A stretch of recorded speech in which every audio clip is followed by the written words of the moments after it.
All right, let's get into it. Today, we are digging into a rumor that's been floating around the amateur radio world for years. It's all about a super popular radio, the Yaesu FT-450D, and a supposed hidden feature that could unlock some serious power. But is it a real pro tip or just a recipe for disaster? We're going to find out. So yeah, this is the riggin' question, the Yaesu FT450D. If you've been in the hobby for a while, you know this one. It's a total workhorse, known for being super reliable. But for as long as it's been around, there's been this whisper, this rumor that you can dive into the service menu and supercharge its internal antenna tuner. So that's the big question, right? Is this some kind of Easter egg that Yaesu put in there for the clever operators to find? Or is it just a really, really fast way to turn your favorite radio into a very expensive paperweight? That is what we are here to figure out. And this whole thing really kicked into high gear because of one really sharp question from a user on an online forum. He basically wanted to cut through all the chatter and get a real solid answer. So this user, Austin, he laid it out perfectly. He's like, look, I know the setting is there. I've heard other hams talk about it. A radio shop even told one guy it was fine. But you can tell he's got this gut feeling that something's not quite right. Is it a real feature, or are we just messing with something we shouldn't be? And this right here really shows you what's at stake. So the radio's internal automatic antenna tuner, the ATU, is designed from the factory to handle a standing wave ratio, or SWR, of up to 3:1. Now, you can think of SWR as just a measure of how good the connection is between your radio and your antenna. The rumor says a simple software tweak can force that tuner to handle a massive 7:1 mismatch. I mean, that is a huge difference. Well, Austin's question did not hang in the air for long. Almost immediately, this awesome technical debate fired up, with some really experienced operators jumping in to talk about what's actually going on inside the box. First to the plate is Hamilton, and he does not mince words. He points out that a 7:1 SWR means more than 60% of your power is literally bouncing right back into the radio. He's arguing that all that energy has to go somewhere, and it turns into heat that can physically fry the tuner's components. And get this, he's actually repaired radios with this exact damage. But then, Alec jumps in with a really important clarification. He totally agrees that the components are in danger, but he says it's not because the tuner is burning off reflected power as heat. He explains that a tuner's job is to transform impedance. It's basically tricking the radio into thinking the antenna is a perfect match. The real danger, Alec argues, is the crazy high voltages that build up across those components when they're forced to handle a mismatch that big. So this is the heart of the technical debate, right? Is the big bad wolf here heat from reflected power, or is it extreme voltage stress?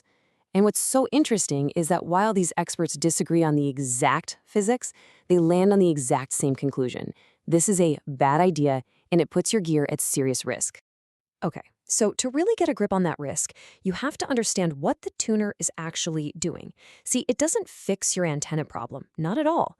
It just hides the problem from the radio's sensitive final amplifiers, and in doing so, it puts itself right in the line of fire.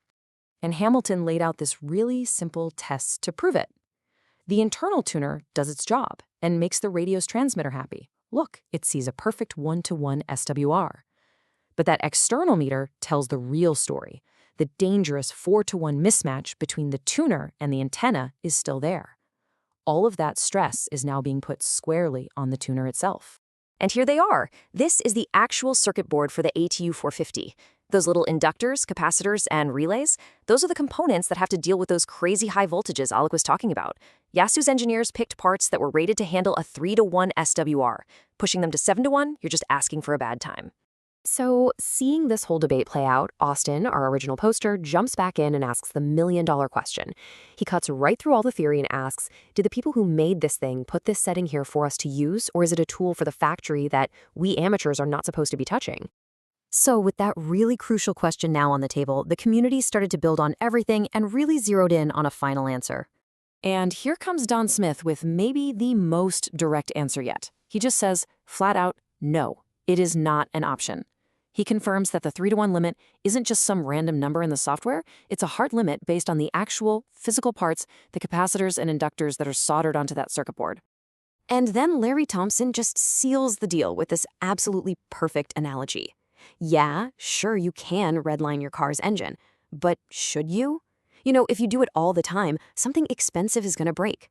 It's the exact same idea here. You're pushing a machine way, way beyond what it was designed to do. But hold on. the story's not quite over, because after all of this amazing discussion from the community, Austin finally got what he was looking for from the very beginning, an answer straight from the horse's mouth. And there you have it, the official word from Yaesu. They make it crystal clear. You make this change, you void your warranty. Period. And then they add this fascinating little detail. They can usually tell when a radio comes in for repair if someone has tried to undo a mod. So you can't even hide the evidence. So let's just boil this all down. The so-called ATU expand setting? It's not a secret feature, it's a calibration tool for service techs. Is it safe? Absolutely not. It puts massive stress on parts that were never designed for it. And should you do it? No way. You risk killing your radio, and you will for sure void your warranty. You know, this whole investigation leaves us with a much bigger question, one that applies to all kinds of gear, not just radios. We all love to tinker, to find those little hacks to optimize things. But this is a perfect reminder that there's a very fine line between a clever tweak and just breaking something. It makes you think, sometimes the smartest hack is just to trust the engineers and read the manual. Something to chew on.